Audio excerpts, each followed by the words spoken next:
Las almas muertas, de Nikolai Gogol, parte 11. En la descripción os dejo los enlaces a todas las partes. Recordemos dónde habíamos quedado. Chichikov había escapado de la ciudad al destaparse el chanchullo de compra de almas muertas, y la policía iba tras él. Le perdimos la pista por un tiempo, pero años más tarde volvimos a verlo cuando llegó a casa del terrateniente Tintitnikov, un joven formado y motivado que se decepciona de la vida en la capital y vuelve a sus tierras con intenciones de progresar, pero fracasa de nuevo debido a la pillería y desidia de los campesinos. Además, debido a su orgullo, entra en conflicto con el padre de su amada y se distancian. Tras esto, pierde la ilusión y se abandona. Chichikov llega a su hacienda justo en ese momento y produce un gran cambio en la vida del joven, reconciliándole incluso con la muchacha y su padre, el general Bitrishov. También conocimos al general, un hombre vanidoso pero también hospitalario, al que Chichikov convence para que le venda más almas muertas, contándole una película acerca de las condiciones que un tío inventado de Chichikov le ponía para incluirlo en el testamento. Al general le cae gracioso y se las vende. Todos son felices y comen perdices. Se concierta la boda y el general pide a Chichikov que visite a sus parientes, a los del general, para hacerles llegar la invitación. Chichikov emprende el viaje. Continuemos.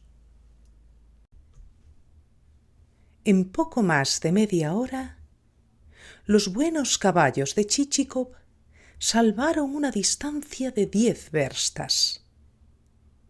Primero por un robledal, luego por trigales en los que el cultivo empezaba a verdear entre la tierra recién arada. Después, por un terreno montañoso desde el cual, a cada instante, se abrían a lo lejos las vistas de bellos paisajes. Y, finalmente, por una avenida amplia de tilos que apenas empezaban a echar hoja, hasta el centro mismo de la aldea. Allí, la avenida de tilos torcía a la derecha, convertida en una calle flanqueada de álamos ovalados, protegidos en la base con cajas de mimbre, y conducía a una verja de hierro fundido, a través de la cual se veía el frontispicio de la casa del general con un trabajo de talla soberbio sostenido por 8 columnas corintias. En todas partes flotaba el olor a pintura fresca que se aplicaba asiduamente para que nada presentara un aspecto envejecido. Por lo limpio que estaba el patio, parecía de parqué. Con gran reverencia, Chichikov se apeó del carruaje, pidió que se anunciase su llegada al general y lo llevaron directamente a su despacho. El majestuoso aspecto del general lo impresionó. Vestía una bata de raso acolchada de un púrpura magnífico. Mirada franca, rostro viril, bigote y patillas pobladas y encanecidas. El pelo cortado al cepillo por la nuca. Un cuello grueso por detrás con 3 pliegues, de esos que se suelen llamar de 3 plantas, con una arruga de través. En una palabra, Era uno de esos pintorescos generales que dio en abundancia el célebre año 1812. El general Bitryshev, como muchos de nosotros, encerraba en sí multitud de virtudes y multitud de defectos. Lo uno y lo otro, como suele ocurrir con los rusos, se combinaban en él con curiosa arbitrariedad. En momentos cruciales manifestaba magnanimidad, valentía, generosidad sin límite, inteligencia tenaz y, sumado a esto, caprichos, vanidad, ambición y otras debilidades personales de las que ningún ruso puede prescindir cuando lleva una vida ociosa. Detestaba a todos quienes le habían adelantado en el servicio y siempre se refería a ellos de una forma incisiva, con epigramas mordaces. La peor parte recaía en un antiguo compañero al que consideraba de una inteligencia y capacidades inferiores a las suyas, pero que le había aventajado y era ya gobernador general de 2 provincias, las cuales, como hecho adrede, eran aquellas donde se hallaban sus haciendas, de manera que se encontró, en cierto modo, subordinado a él. A modo de venganza, Bitryshev lo vilipendiaba en cuanto se presentaba la ocasión. Criticaba cualquier disposición suya y calificaba todas y cada una de sus medidas y acciones de colmo de la ineptitud.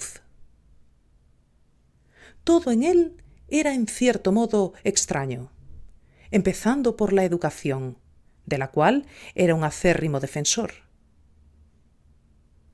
Le gustaba brillar. Le complacía también saber lo que otros no sabían, y detestaba a las personas que sabían algo que él ignoraba. En una palabra, le gustaba jactarse un poco de su inteligencia. A pesar de su educación medio extranjera, le encantaba interpretar el papel de gran señor ruso. No es de extrañar, pues, que, con un carácter tan desequilibrado y con unas contradicciones tan grandes y evidentes, se topara con todo tipo de sinsabores en su carrera, a consecuencia de los cuales se precipitó su retiro, culpando de ello a cierto círculo de conspiradores y sin tener la magnanimidad de culparse a sí mismo de nada. Una vez retirado, conservó el mismo empaque majestuoso y atractivo. Tanto si vestía una levita como un frac o una bata, seguía siendo el mismo. Desde la voz hasta el más mínimo de sus gestos, todo en él emanaba autoritarismo, imperiosidad, e inspiraba a los de rango inferior, si no respeto, sí por lo menos timidez. Chichikov sintió lo uno y lo otro, respeto y timidez.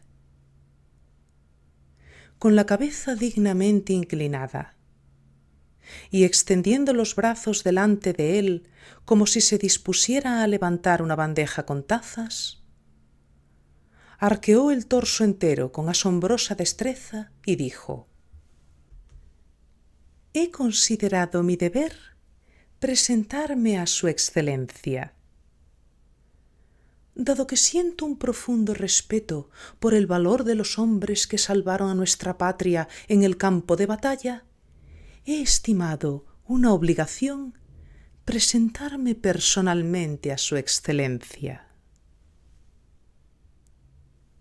Al general, a todas luces, le complació esta manera de abordar la visita. Después de hacer un movimiento con la cabeza de lo más benevolente, dijo: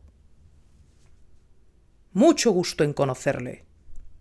Tenga la bondad de sentarse. ¿Dónde ha servido?» «Mi carrera en el servicio», dijo Chichikov, sentándose no en el centro de la butaca, sino de través, y agarrándose al brazo del asiento con una mano, «comenzó en una oficina pública, Su Excelencia. Luego pasé por los puestos más variados.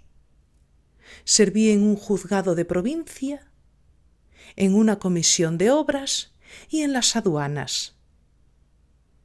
Mi vida se podría comparar a un barco a merced de las olas, Excelencia. He estado revestido y envuelto, por así decirlo, de paciencia.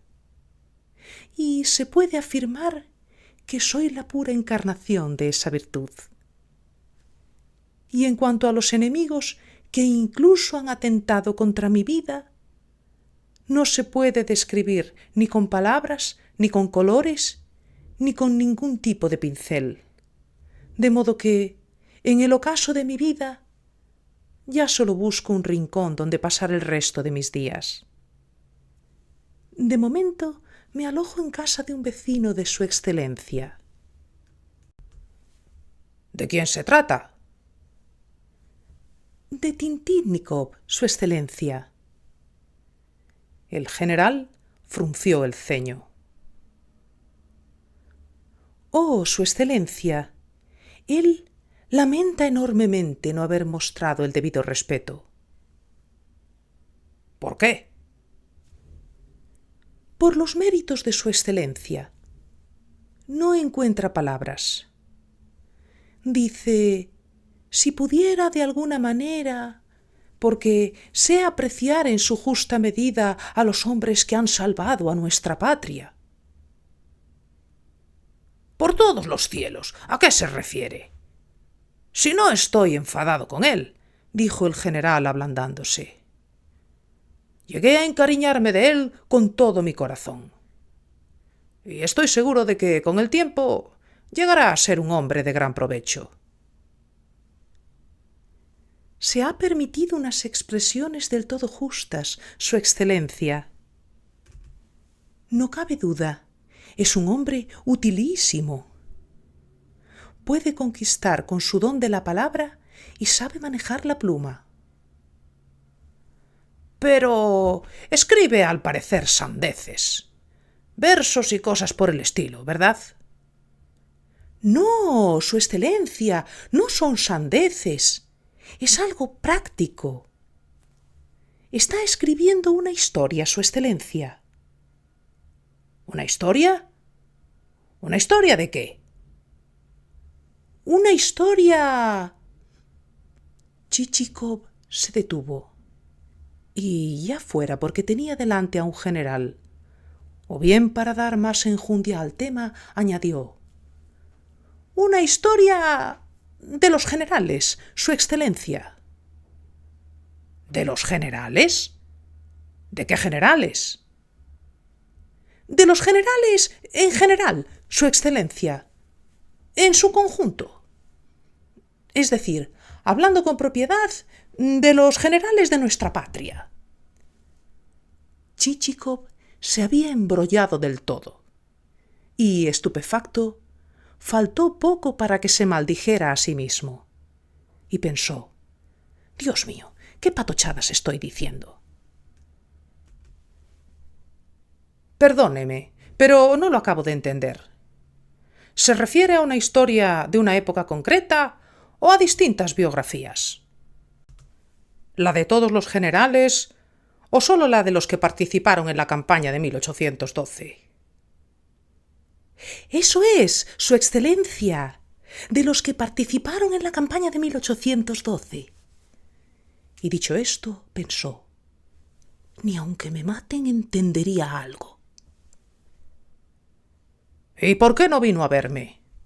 Le podría surtir de una gran cantidad de documentos muy interesantes». no se atreve, Excelencia.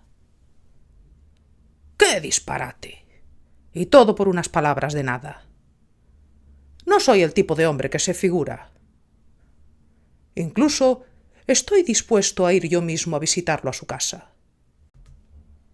«Oh, no permitirá que se tome la molestia. Vendrá él», dijo Chichikov, que ya se había rehecho, animado, y pensaba: «En buena hora. Los generales aparecieron cuando más se los esperaba. Y eso que la lengua lo soltó sin venir a cuento». En el despacho se oyó un crujido. Se abrió la puerta tallada en madera de nogal del armario y al otro lado apareció una figura que asía del tirador de latón. Si en el cuarto oscuro se hubiera encendido de pronto un cuadro transparente fuertemente iluminado por detrás con lámparas, no habría causado tanta impresión como la aparición de aquella figurita que se presentaba como si viniera a iluminar la estancia. Pareció como si entrara volando con ella un rayo de sol, como si el enfurruñado despacho del general estallara en una carcajada. En el primer momento, Chichikov no supo determinar qué era eso que estaba enfrente de él. Habría sido difícil decir de qué tierra era hija. Un perfil de rostro tan puro y noble no se podía encontrar en ningún sitio, a excepción, tal vez, de en los antiguos camafeos. Erguida y ligera como una flecha, parecía elevarse por encima de todos dada su estatura. Esto, sin embargo, era una ilusión. No era ni mucho menos alta. El efecto se debía a la extraordinaria y armónica correlación entre todas y cada una de las partes de su cuerpo. El vestidito le sentaba tan bien que parecía como si las mejores costureras se hubiesen puesto de acuerdo para prepararle el mejor atuendo. Pero esto también se debía a una ilusión. La chica se vestía con lo primero que tenía a mano. «Le presento a mi mimada hija», dijo el general dirigiéndose a Chichikov. «Sin embargo, no conozco todavía su apellido ni su nombre y patronímico».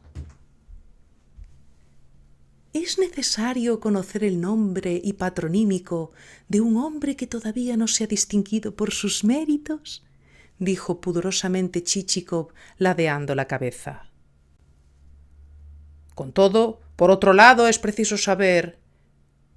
«Pavel Ivanovich, su excelencia», dijo Chichikov, inclinándose casi con la gracia de un militar y dando un salto hacia atrás con la ligereza de una pelota de goma. «Ulinka», dijo el general a su hija, «Pavel Ivanovich me acaba de comunicar una noticia interesantísima.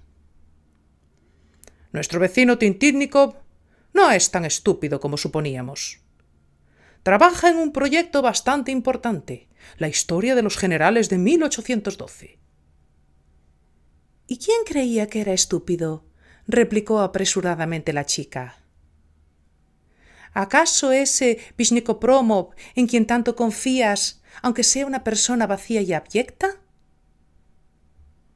«¿Por qué abyecta? Un poco vacío sí que es, la verdad», dijo el general. «Un poco mezquino y un poco ruin, no solo un poco vacío. Quien ofende de ese modo a sus propios hermanos y echa de casa a su propia hermana es un ser repugnante». «Ah, de hecho son habladurías». «De esas cosas no se habla porque sí. No entiendo, padre, que teniendo como tienes un alma piadosísima y un corazón tan grande como pocos, aún recibas a ese hombre que es tan diferente a ti como el cielo de la tierra, y que bien sabes que es un canalla». Fíjese, ya lo ve, dijo el general a Chichikov con una sonrisita. Ella y yo siempre estamos discutiendo de esta manera. Y girándose hacia su interlocutora, añadió: Alma mía, no querrás que lo eche de casa. ¿Por qué echarlo? Pero, ¿por qué tienes que mostrarle tantas atenciones? ¿Por qué le has de tener estima? En este punto, Chichikov se creyó en el deber de hacer una pequeña intervención. Todo el mundo exige que lo aprecien, señorita, dijo. ¿Qué le vamos a hacer? Al animal también le gusta que lo acaricien. Pone el hocico entre los barrotes del establo con esta intención. Ven, acaríciame. El general soltó una risotada. ¡Exacto! ¡Saca el hocico! ¡Acaríciame! ¡Acaríciame! ¡Jo, jo, jo, jo, jo! Acaba de meter el hocico, todo el hocico en el hollín, y todavía exige, por así decirlo, que le estimulen. ¡Ja, ja, ja, ja, ja, ja! Y el torso del general comenzó a estremecerse con las risas. Los hombros, que en otro tiempo llevaban charreteras macizas, bailaban como si en ese momento todavía las llevase.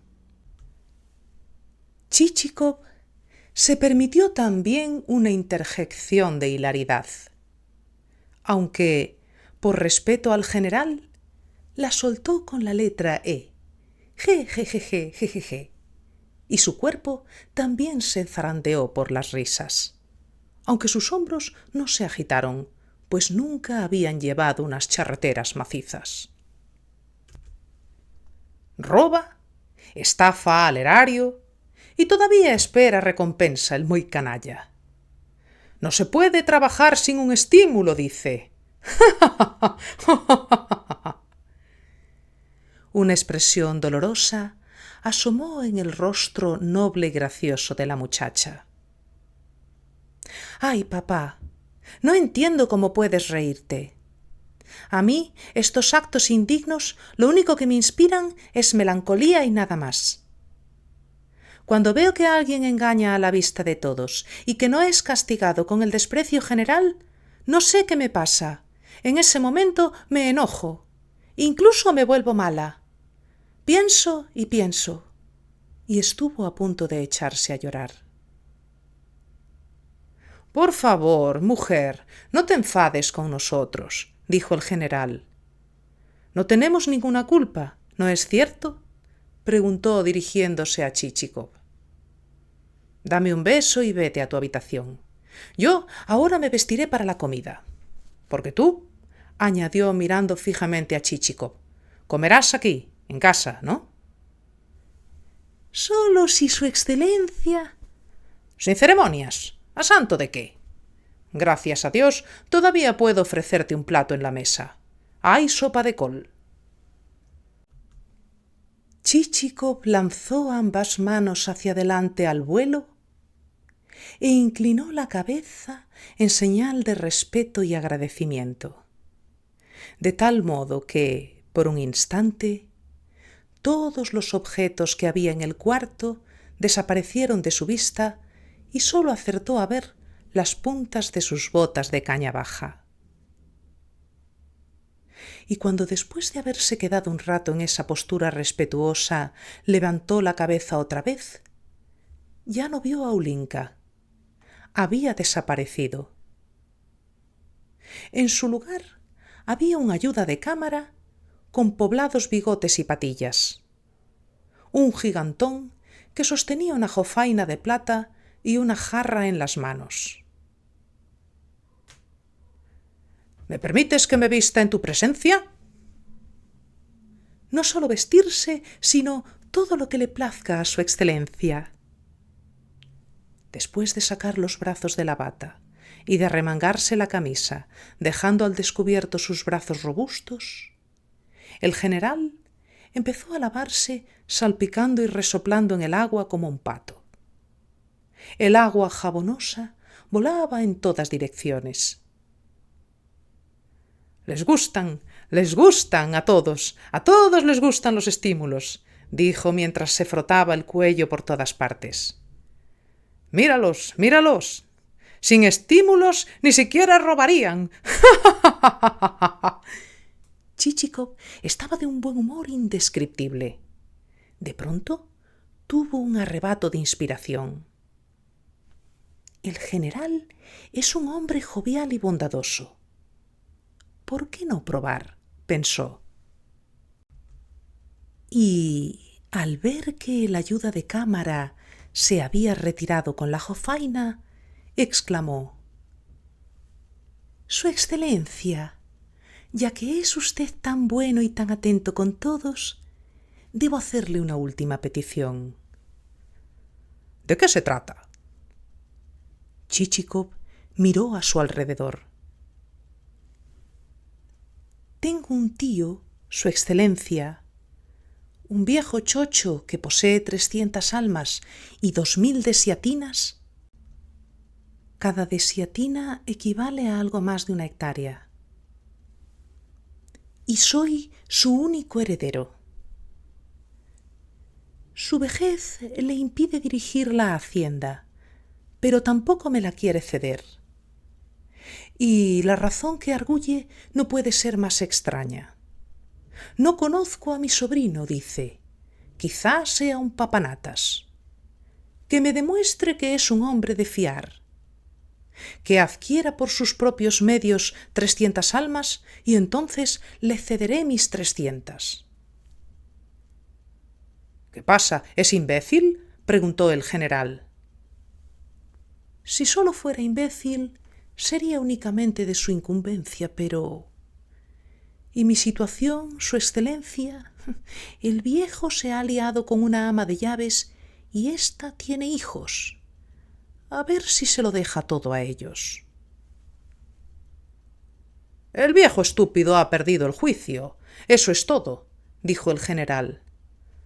Pero no veo en qué le puedo ayudar, añadió, mirando con asombro a Chichikov. He pensado algo, Su Excelencia. Si me cediera todas las almas muertas de su pueblo como si estuvieran vivas, mediante una escritura de compraventa, yo se la presentaría al viejo y él me dejaría su herencia. En esto, el general estalló en una carcajada como difícilmente haya soltado antes algún hombre. Y tal como estaba, se desplomó en el sillón. Echó la cabeza hacia atrás y faltó poco para que se atragantara. Toda la casa se alarmó. Apareció el ayuda de cámara. Asustada, la hija acudió a toda prisa. «¿Qué te pasa, padre?», preguntó despavorida, examinándolo con desconcierto. Pero el general tardó un buen rato en poder articular palabra. «No es nada, querida mía. No te preocupes. Ve a tu cuarto. Enseguida iremos a comer. Estate tranquila». Después de atragantarse unas cuantas veces, la risa del general arrancó de nuevo y resonó desde el vestíbulo hasta la última de las estancias. Chichikov estaba inquieto. «El tío. Vaya con el tío. Menuda cara de tonto se le va a quedar al viejo. Recibirá muertos en lugar de vivos. Otra vez, pensó Chichikov. Pues sí que le hace gracia. Esperemos que no reviente de la risa. Seguía el general. ¡Qué zoquete! ¿Cómo se le ha podido ocurrir una exigencia tan estúpida? Que primero consiga 300 almas y entonces te daré mis 300. Es un burro de tomo y lomo. Es un burro, Su Excelencia. Sí, y mira que tu broma de obsequiar con muertos al viejo... daría cualquier cosa por ver la cara que pone cuando le enseñes la escritura de compra. Bueno, ¿y cómo es? ¿Qué tipo de hombre es? ¿Es muy viejo? De unos 80 años. Pero ¿se mueve? ¿Tiene brío? Porque debe de ser fuerte si vive con el ama de llaves, ¿no? Ni mucho menos. Se desmorona como la arena, Su Excelencia. ¡Qué estúpido! Porque es un estúpido, ¿verdad? En efecto, Su Excelencia, un estúpido. ¿Y viaja?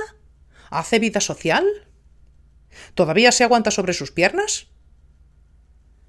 Se aguanta, pero a duras penas. ¡Qué imbécil! Pero es fuerte, no obstante, ¿verdad? ¿Conserva los dientes? Solo 2, Su Excelencia. ¡Qué asno! Amigo, no te lo tomes a mal. Aunque sea tu tío, es un asno. Un asno, Su Excelencia, aunque sea mi pariente y me resulte doloroso admitirlo, pero ¿qué quiere que le haga? Chichikov mentía. No le resultaba doloroso admitirlo, y más aún porque es dudoso que tuviese un tío.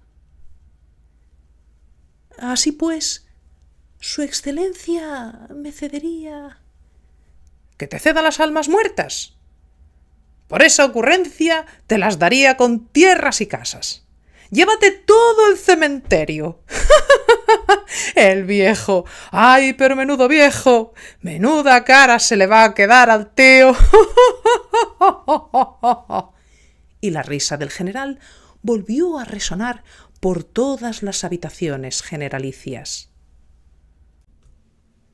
En este punto, por primera vez nos encontramos con que faltan folios. Como os comenté en la descripción, esta obra no está completa, debido a que el autor, en sus últimos días de vida, sufrió crisis espirituales y decidió quemar algunas partes. Pero esos huecos los rellenaré con un resumen de lo que podemos reconstruir a partir de los borradores que quedaron. En este punto, Bitrishov y Tintitnikov se reconcilian. Comen en casa del general y Tintitnikov y Ulinka se comprometen matrimonialmente. El general pide a Chichikov que visite a cada uno de los familiares del general para comunicarles la noticia de la boda.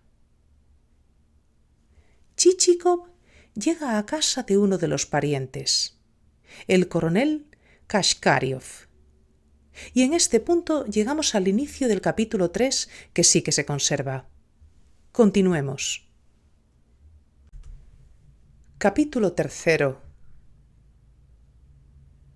Si el coronel Kashkaryov está realmente loco, mucho mejor, decía Chichikov al encontrarse de nuevo entre campos y espacios abiertos, cuando todo signo de vida había desaparecido y no quedaba más que la bóveda celestial y 2 nubes a un lado.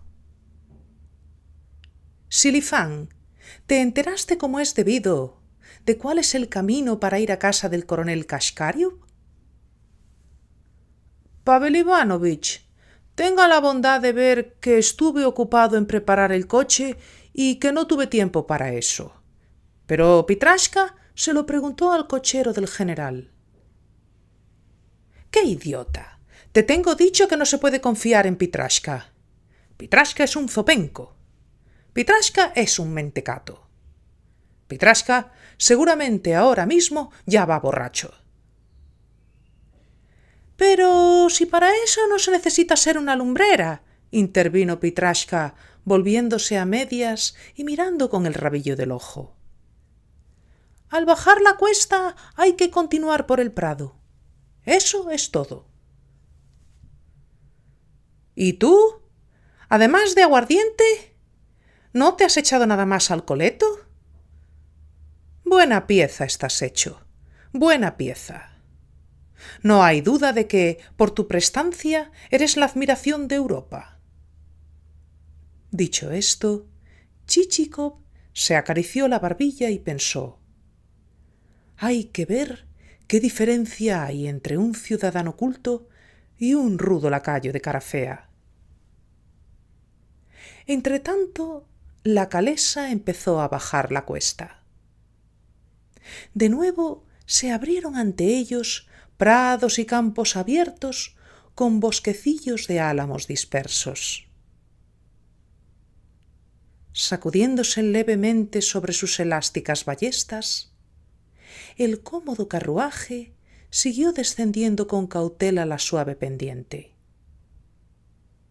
Continuó por los prados, pasó por delante de molinos, cruzó los puentes con estrépito y avanzó con ligeros zarandeos por el suelo reblandecido de las tierras bajas. Ni el más pequeño bache se dejaba sentir en sus costados. Era un bálsamo para los sentidos, no un coche. A lo lejos refulgían los arenales. Desfilaban raudos a su paso unos matojos, finos olmos y álamos plateados cuyas ramas azotaban a Silifán y a Petrasca, que iban sentados en el pescante. A este último, las ramas le tiraban la gorra a cada instante. El rudo criado se apeaba de un salto, despotricando contra el estúpido árbol y el propietario que lo había plantado. Pero se resistía a atarse la gorra e incluso a sujetársela con la mano, esperando que fuera la última vez y que no volviera a pasar. Al cabo de poco aparecieron los abedules y los abetos. En el suelo la vegetación era tupida. Crecían la hierba, el lirio azul y el tulipán amarillo silvestre. Las impenetrables tinieblas del bosque infinito se adensaban y parecía que fueran a convertirse en noche. Pero, de repente, aquí y allá, destellearon unos resplandores de luz como relucientes espejos. Los árboles se fueron haciendo más escasos. Los centelleos aumentaron y ante ellos apareció un lago, una llanura de agua de unas 4 verstas de diámetro. En la orilla opuesta, sobre el lago, se vislumbraban las grises isbas de troncos de una aldea. En el agua resonaban unos gritos. Una veintena de hombres, algunos con el agua hasta la cintura, otros hasta los hombros y algunos hasta el cuello, arrastraban una red hacia la otra orilla. Había sucedido un curioso percance. En la red, junto con el pescado, se había enredado cierto individuo redondo que medía igual de ancho que de alto, igual que una sandía o un tonel. Este, que no lograba soltarse de ninguna manera, gritaba a voz en cuello: «¡Tú, Denís! ¡Cabeza de chorlito! ¡Dáselo a Cosmá! ¡Y tú, Cosmá! ¡Cógele a Denís el extremo del hilo! Fama el grande, no tires así. Vete a ayudar a Fama el pequeño. ¡Demonios! Os digo que vais a romper la red». La sandía, al parecer, no temía por su propia persona. Debido a su corpulencia, no podía ahogarse, y por mucho que hubiera querido dar una voltereta y sumergirse, el agua lo habría expulsado a la superficie. Y aunque se le hubieran subido 2 hombres a la espalda, él, como una obstinada burbuja, se habría mantenido a flote en la superficie del agua. Como mucho se habría quejado un poco y echado burbujeos por la nariz. Pero lo que sí temía es que se rompiera la red y se escaparan los peces capturados. Y por eso tiraban de él desde la orilla varias personas que le habían lanzado unas cuerdas. «Debe ser el señor, el coronel Kaskariov», dijo Silifán. ¿Por qué? Porque su cuerpo, tenga la bondad de verlo usted mismo, es más blanco que el de los demás y tiene una corpulencia respetable, como corresponde a un señor. Entretanto, ya habían acercado a la orilla al señor atrapado en la red. Entendiendo que podía tocar el suelo con el pie, se levantó. Y en ese momento vio el coche que bajaba de la presa y a Chichikov sentado en él. ¿Ha comido?, gritó el señor, acercándose a la orilla con un pez capturado. El hombre estaba envuelto por completo en la red, como la manita de una damisela en verano enfundada en un guante largo.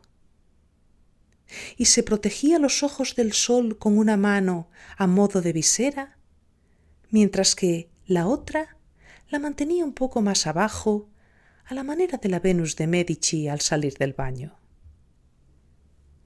«No», dijo Chichikov, y descubriéndose, saludó desde el coche.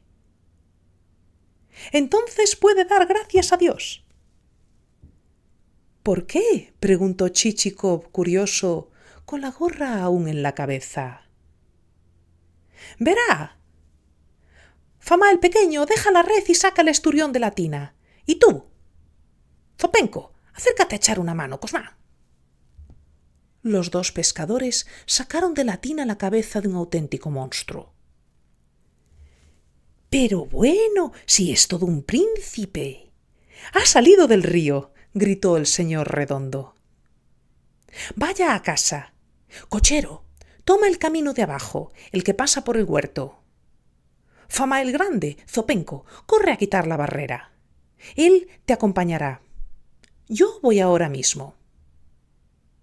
Zancudo y descalzo, Fama el grande, tal como iba, sin más ropa que una camisa, corrió delante del coche a través del pueblo, donde en cada isba colgaban redes, aparejos y nasas. Todos los campesinos eran pescadores.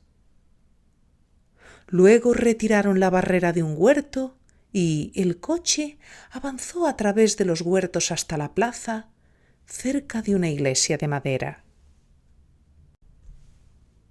Detrás de esta, más allá, se veían los tejados de las construcciones señoriales. «Este Kashkariov es un tipo estrafalario», pensó Chichikov. «Ya estoy aquí», resonó una voz a su lado. Chichikov miró alrededor. El señor ya estaba junto a él, vestido con una levita de nankín color verde hierba, pantalones amarillos y una camisa de cuello abierto sin corbata, como un auténtico cupido. Aunque iba sentado de lado en un droshky, ocupaba todo el asiento. Chichikov quería decirle algo, pero el gordo ya se había evaporado. El droshky apareció otra vez en el lugar donde arrastraban el pescado. Resonaron voces de nuevo. «Fama el grande y Fama el pequeño. Kosma, Denis». Pero cuando Chichikov llegó a la entrada de la casa, para gran asombro suyo, el señor gordo ya estaba allí y lo acogía con abrazos. Era incomprensible cómo había podido llegar volando de esa manera. Se besaron 3 veces, según la vieja costumbre rusa. El señor estaba chapado a la antigua. «Le traigo un saludo de su excelencia», dijo Chichikov. «¿De qué excelencia?» «De su pariente, el general Alexander Dmitrievich». «¿Quién es Alexander Dmitrievich?» «El general Vitrishev», respondió Chichikov un tanto sorprendido. No lo conozco, dijo también perplejo el anfitrión. Chichikov se quedó todavía más perplejo. ¿Cómo es eso? Espero al menos tener el honor de hablar con el coronel Kashkariov. No, no lo espere. No ha llegado a su casa sino a la mía. Soy Piotr Petrovich Pitush. Pitush, Piotr Petrovich, repitió el señor. Chichikov se quedó de una pieza. ¿Cómo es posible? Se giró hacia Selifán y Pitrashka, que también estaban boquiabiertos y con los ojos desorbitados. Uno sentado en el pescante, el otro junto a la portezuela del coche. ¿Qué habéis hecho, majaderos? Os lo había dejado muy claro. A casa del coronel Kashkariov, y este señor es Piotr Petrovich Pitush. Los chicos lo han hecho magníficamente bien. Id a la cocina. Allí os darán un trago de vodka, dijo Piotr Petrovich Pitush. Desenganchad a los caballos y luego retiraos a las habitaciones de la servidumbre. Estoy avergonzado. Ha sido un error tan inesperado, dijo Chichikov. Oh, no ha sido ningún error. Primero pruebe la comida de aquí y después diga si ha sido un error o no. Tenga la bondad, dijo Pitush, tomando a Chichikov del brazo y haciéndole pasar a las habitaciones interiores. De las habitaciones salieron a su encuentro dos muchachos vestidos con levitas de verano, ambos delgados como juncos. Le sacaban un arshín de estatura al padre. Son mis hijos, estudiantes de instituto. Han venido a pasar las vacaciones. Nikalasha, quédate con el señor. Y tú, Alexasha, ven conmigo. Dicho esto, el anfitrión desapareció. Chichikov se entretuvo con Nikalasha. Este, al parecer, ya apuntaba maneras de inepto. De buenas a primeras le explicó a Chichikov que no valía la pena estudiar en el instituto provincial, que su hermano y él querían ir a San Petersburgo porque en las provincias no valía la pena vivir. Entiendo, pensó Chichikov. Ese camino los llevará a pastelerías y bulevares. ¿Y qué? Preguntó en voz alta. ¿En qué estado se encuentra la hacienda de su padre? Está hipotecada, respondió el padre en persona, que, de nuevo, estaba en la sala. ¿Hipotecada? Mal asunto, pensó Chichikov. A este paso, pronto no quedará ni una hacienda. Hay que darse prisa. Mal hecho, dijo con cara de circunstancias. Se ha precipitado en hipotecarla. No importa, dijo Pitush. Dicen que es ventajoso. Todo el mundo lo hace. ¿Cómo voy a ser yo menos? Por lo demás, siempre he vivido aquí. Ahora desearía probar qué tal se vive en Moscú. Mis hijos también tratan de convencerme. Quieren la cultura de la capital. Estúpido, estúpido, pensó Chichikov. Lo malvenderá todo y convertirá a los hijos en unos derrochadores. La haciendita es de las buenas. Si uno se fija, se ve que los campesinos están satisfechos y no lo pasan mal. Pero en cuanto busquen la ilustración en restaurantes y en teatros, todo se irá al diablo. Mejor harías en vivir en el campo, mentecato. Ya sé en qué está pensando, dijo Pitush. ¿En qué? Replicó Chichikov turbado. Está pensando: ¡imbécil! ¡Qué imbécil es este Pitush! Me ha invitado a comer y la comida aún no aparece por ninguna parte. Enseguida estará lista, respetabilísimo amigo. Antes de que una muchacha de cabello corto tenga tiempo de hacerse las trenzas, ya estará preparada. ¡Padre! ¡Viene Platón Mikhailich!, dijo Alexasha mirando por la ventana. —Monta un caballo bayo —corroboró Nikalasha, que se había asomado a la ventana. —¿Dónde, dónde? —gritó Pitush, acercándose a la ventana. —¿Quién es ese Platón Mikhailovich? —preguntó Chichikov a Alexasha. —Es un vecino nuestro, Platón Mikhailovich Platonov. Un hombre extraordinario. Un hombre maravilloso —dijo el propio Pitush. Entretanto, el mismo Platón entró en la habitación. Era un tipo apuesto, esbelto, pelo castaño claro, rizos brillantes y ojos oscuros. Detrás de él, haciendo tintinear su collar de cobre, entró un perro hocicudo que daba miedo y atendía al nombre de Yarb. —¿Ha comido? —preguntó el anfitrión. —Sí. —¿Cómo es eso? ¿Es que ha venido a burlarse de mí? ¿Para qué lo necesito si ya ha comido?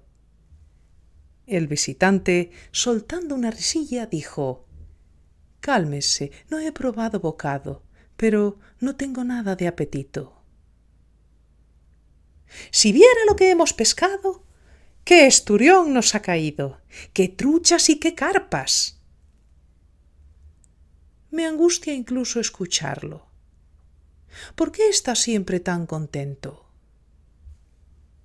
¿Y por qué tendría que estar aburrido? Por favor, dijo el anfitrión. ¿Que por qué debería estar aburrido?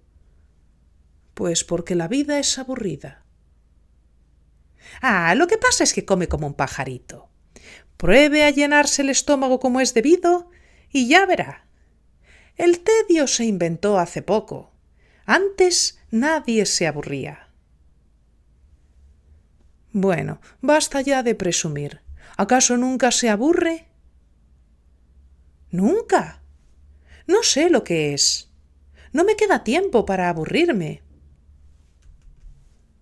Por la mañana, cuando me despierto, viene de inmediato el cocinero. Hay que encargarle la comida. Luego el té, el intendente, la pesca y la comida. Después de la comida, apenas hay tiempo para dar una cabezada. Otra vez viene el cocinero. Hay que encargarle la cena. ¿Cuándo tendría tiempo de aburrirme? Durante toda esta conversación, Chichikov estuvo contemplando al visitante, que le impresionaba por su extraordinaria belleza, por su figura esbelta, por su estatura digna de un retrato, por la frescura de su juventud bien conservada, por su pureza virginal, por su rostro que ningún grano deshonraba. Ni las pasiones ni las tristezas, ni nada que se pareciese a desasosiegos e inquietudes, habían osado dejar su huella en aquel rostro virginal ni depositar en él una arruga, aunque tampoco le infundían vida. Era un rostro que parecía en cierto modo aletargado, a pesar de la sonrisa irónica que de vez en cuando lo animaba.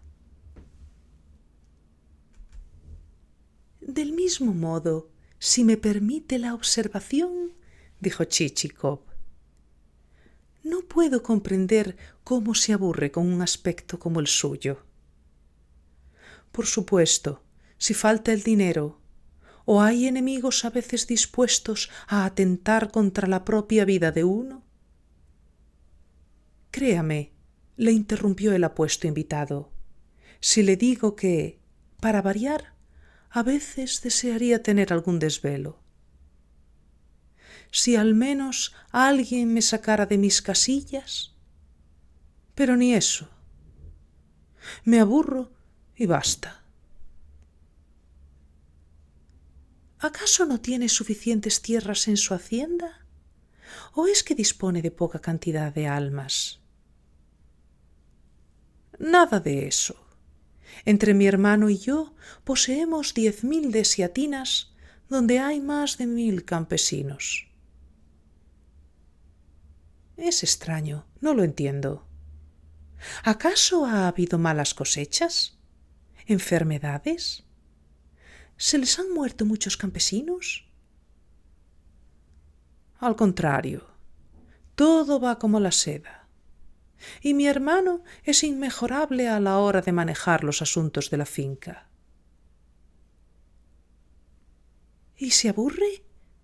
No lo entiendo, dijo Chichikov, a la vez que se encogía de hombros. Bueno, ahora ahuyentaremos el aburrimiento, dijo el anfitrión. Alexasha, corre, ve deprisa a la cocina y dile al cocinero que nos traiga cuanto antes unas empanadillas. ¿Dónde están el papanatas de Yemelyan y el ladrón de Antoshka? ¿Por qué no sirven los aperitivos?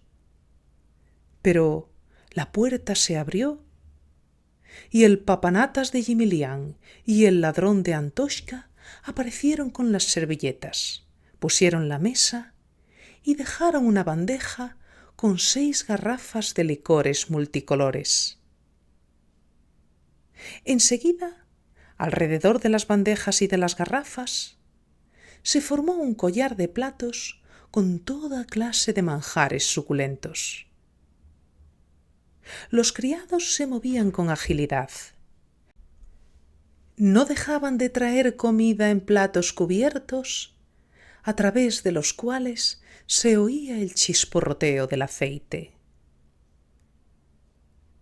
El papanatas de Yemelyan y el ladrón de Antoshka se desenvolvían perfectamente. Si les habían puesto esos sobrenombres, había sido sólo a modo de estímulo. El señor era poco amigo de los insultos, era un buen amo, pero al ruso le gustan las palabras sazonadas. Las necesita tanto como la copa de vodka para hacer la digestión. ¿Qué se le va a hacer? Tal es su naturaleza. No le gusta lo insípido. A los aperitivos siguió la comida. Aquí, el bondadoso anfitrión se transformó en un auténtico bandido. Apenas veía que en el plato de alguien quedaba solo un trozo, le servía otro de inmediato diciendo: «Ni el hombre ni el pájaro pueden vivir en este mundo sin pareja». Al que tenía 2 le ponía un tercero y añadía: «¿Qué número es el 2? Dios quiere la Trinidad». Si el invitado comía 3, insistía: ¿dónde se ha visto un carro con 3 ruedas? ¿Quién construye una isba con 3 esquinas? Para el cuarto también tenía un proverbio y otro para el quinto. Chichikov había engullido casi una docena de rodajas y pensaba: bueno, ahora sí que el señor ya no me pondrá más. Pero nada de eso. Sin decir una palabra, Pitush le puso en el plato una espalda de ternera con los riñones asada. ¿Y qué ternera? «La he criado 2 años con leche», dijo el anfitrión. «La he cuidado como a un hijo». «No puedo», dijo Chichikov. «Primero pruebe y luego diga no puedo». «No me cabe, no tengo sitio». Tampoco había en la iglesia, pero llegó el alcalde y se encontró sitio. Y había tal apretura que, si hubiera caído una manzana, no habría tocado el suelo. Pruébelo. Ese trozo es el mismísimo alcalde. Chichikov lo probó. Y en efecto, resultó ser como el alcalde. Le encontró sitio y eso que parecía imposible acomodarlo. Pero, ¿cómo va a ir una persona así a San Petersburgo o a Moscú? Con semejante hospitalidad, al cabo de 3 años estaría arruinado. Chichikov ignoraba que todo se había perfeccionado. Incluso sin hospitalidad, uno se arruinaba. Y no al cabo de 3 años, sino en 3 meses. No hacía más que rellenarle la copa una y otra vez. Y lo que no se acababan de beber los invitados, se lo daba a Alexasha y Nikalasha, que se atizaban copa tras copa. Estaba claro a qué parte del conocimiento humano destinarían su atención cuando llegasen a la capital. Los invitados no podían más. A duras penas se arrastraron hasta el balcón y también a duras penas se acomodaron en unas butacas. El anfitrión se sentó en la suya, una que era para 4, y se quedó dormido al instante. Sus bienes adiposos, convertidos en un fuelle de fragua, empezaron a emitir, por la boca abierta y por los orificios nasales, unos sonidos como difícilmente se le ocurrirían a un compositor moderno. Tambor, flauta y una suerte de zumbido ronco parecido a los ladridos de un perro. «Vaya, qué manera de silbar», dijo Platónov. Chichikov se echó a reír. Se entiende que, comiendo así, no haya tiempo de aburrirse. Lo que le entra a uno es sueño, ¿verdad? Sí, pero, sin embargo, perdóneme, no llego a entender cómo es posible aburrirse. ¿Hay tantos medios contra el aburrimiento? ¿Cuáles? ¿Acaso hay pocos para un joven? Bailar, tocar algún instrumento, y si no, casarse. ¿Con quién? Como si en los alrededores no hubiese chicas ricas y bonitas. Pues no. Bueno, pues se pueden buscar en otras partes. Hay que viajar. Y un pensamiento lucrativo relampagueó de pronto en la cabeza de Chichikov. «He ahí un medio excelente», dijo, mirando a Platónov a los ojos. «¿Cuál?» «Viajar». «¿Y a dónde voy a ir?» «Si está libre, venga conmigo», dijo Chichikov. Y mientras miraba a Platónov, pensó: «Me iría muy bien. Así le haría correr con la mitad de los gastos y la reparación del coche la cargaría a su cuenta». «¿Y a dónde se dirige?» «De momento, más que por necesidad propia, viajo por conveniencia de otro. El general Bitrishov, buen amigo mío y puede decirse que mi benefactor, me rogó que visitara a sus parientes. Por supuesto, los parientes son los parientes, pero en parte, por así decirlo, también viajo por mí mismo, para ver el mundo y el torbellino de la gente que, se diga lo que se diga, es como un libro vivo, una segunda ciencia». Y dicho esto, Chichikov se dijo para sus adentros: «De veras me iría muy bien. Podría incluso cargarle todos los gastos y hasta hacer el viaje con sus caballos mientras los míos se quedan en su pueblo alimentándose. ¿Y por qué no viajar?, pensaba mientras tanto Platónov. En casa no tengo nada que hacer. La hacienda está en manos de mi hermano. Por tanto, mi ausencia no acarrearía desbarajuste alguno. ¿Por qué no ir a ver el mundo? Estaría dispuesto, dijo en voz alta, a alojarse un par de días en casa de mi hermano. De lo contrario, no dará su consentimiento. Con mucho gusto, aunque sean 3. Entonces, hecho. En camino, dijo Platónov animándose. Se dieron un apretón de manos. En camino. ¿A dónde? ¿A dónde?, gritó el anfitrión, que se había despertado y los miraba con los ojos muy abiertos. No, señores míos, he dado orden de que se quitasen las ruedas de su coche. Y a su caballo, Platón Mijáilich, se lo han llevado a 15 verstas de aquí. No, hoy pasarán la noche aquí. Mañana comeremos temprano y se irán.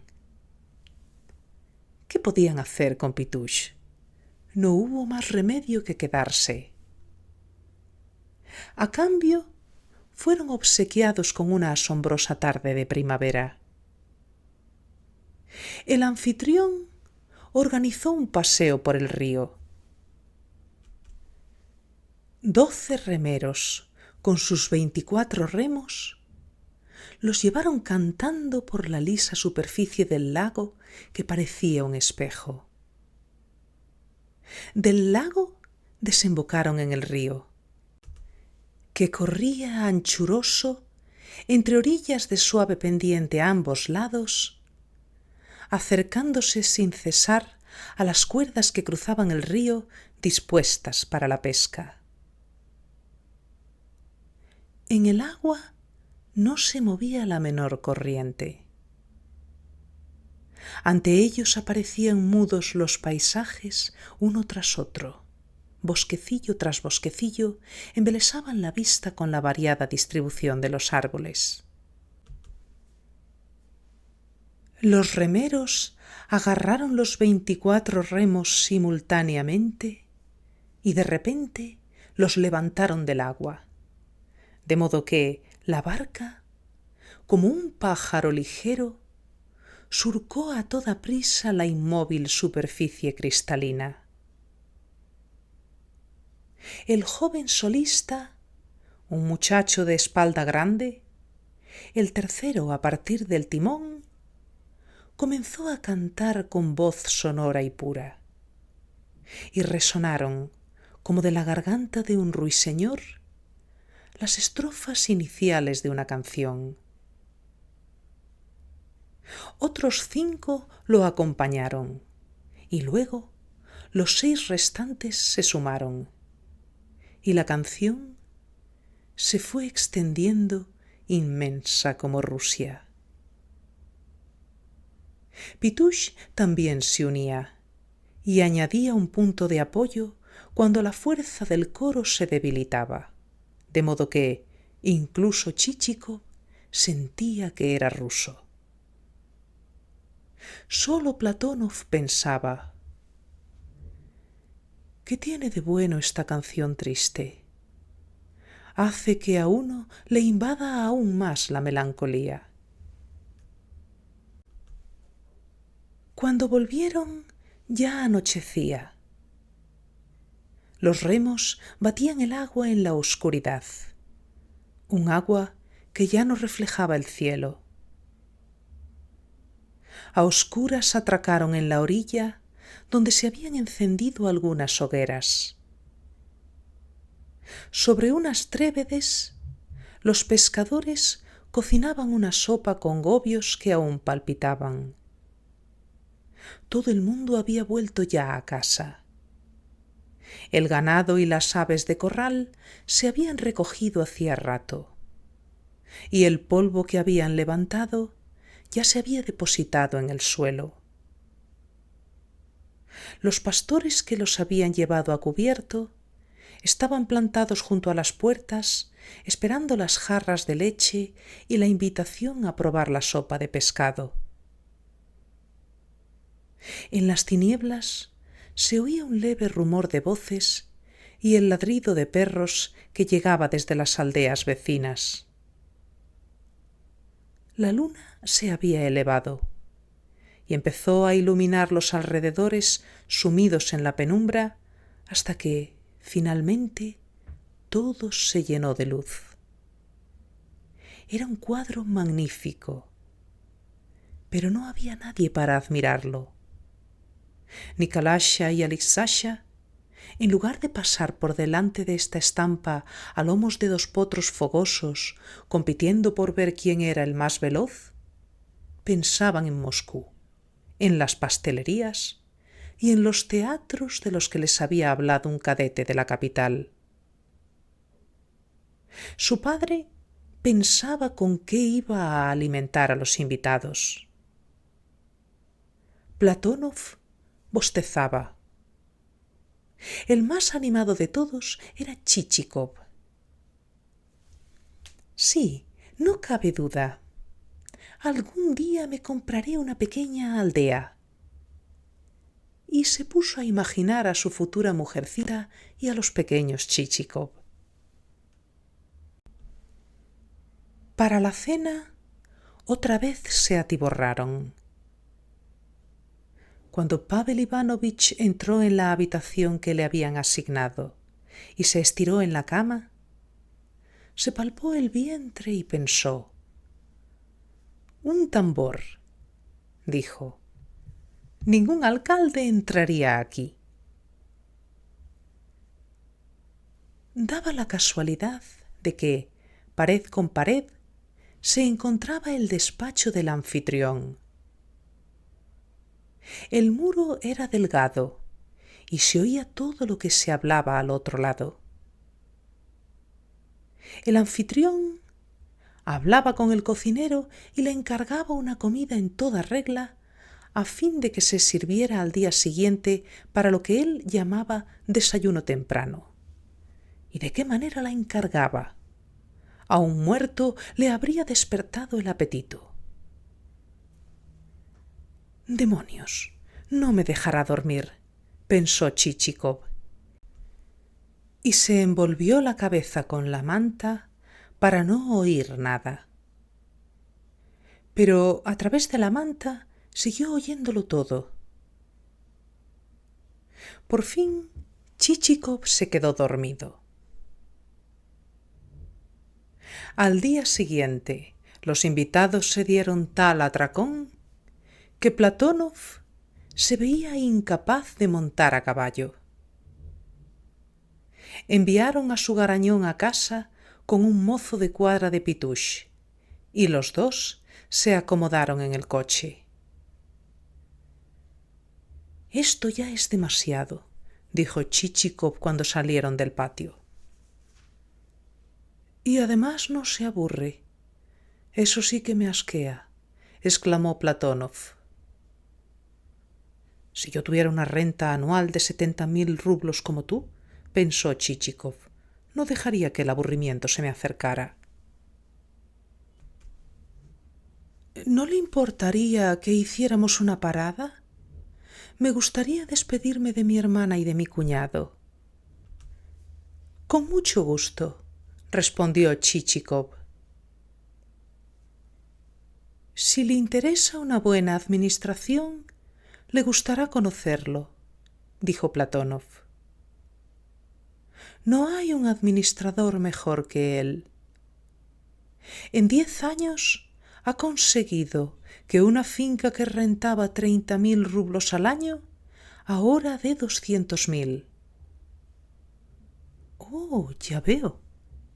Por supuesto será un hombre respetabilísimo. Será interesante conocer a alguien así, ¿cómo no? Porque, ¿cómo se llama?» Kostanxogla. ¿Puedo saber su nombre y patronímico?